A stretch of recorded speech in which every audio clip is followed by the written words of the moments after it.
make homemade hamburger helper with me. Let's go. Okay, first off, I've got a saucepan and I am going to brown a pound of hamburger and a small onion. And after it's all browned, you want to drain off the fat.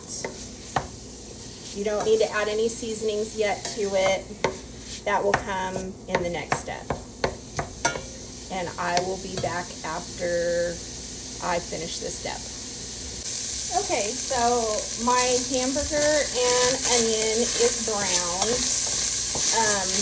I got the grease out of it. I did use pretty lean meat, so there was barely any grease. I just stuck a paper towel in there and soaked it up. Okay, so now what we're gonna do is we're gonna put 2 heaping tablespoons of tomato paste in here. This is a 2 tablespoon measuring spoon, and I just heaped it pretty good. Normally I would just use this and scoop it out. We are going to do 3 cups of beef broth, and I don't know if I have enough beef broth, so I'm just gonna put chicken broth in it if I run out. This is a 1.5 cup measuring cup, so I think we're gonna have enough. We sure are. Okay, so 3 cups beef broth. We're gonna put a 1/2 teaspoon of garlic powder in, and then we're gonna do a 1/2 teaspoon of chili powder.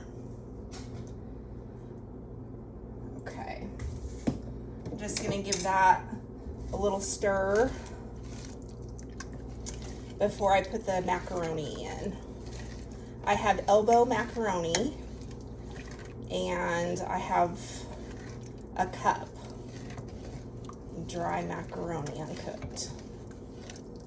Just give it a little stir, get that tomato paste blended in there. There we go. Okay, so I'm gonna put my cup of elbow macaroni in here.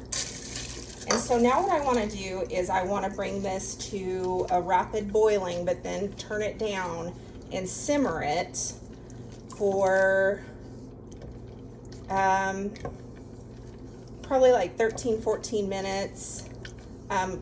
Just depends on your stove. And you want to keep it uncovered.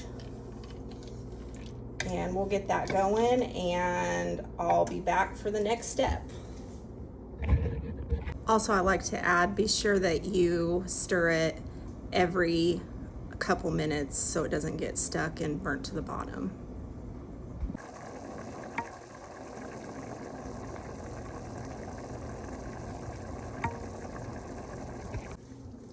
Okay, my timer's just went off, and I had set it for 14 minutes, and I checked one of the noodles, and it is done.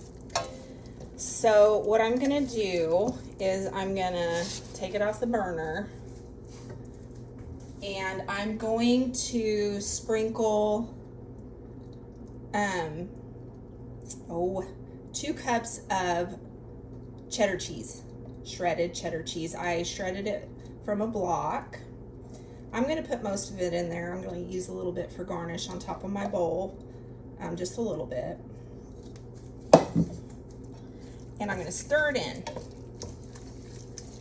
And then if you let it set a few minutes, the noodles will soak up some of that juice and it'll all come together. You can eat it right away if you want, but it'll burn your mouth off.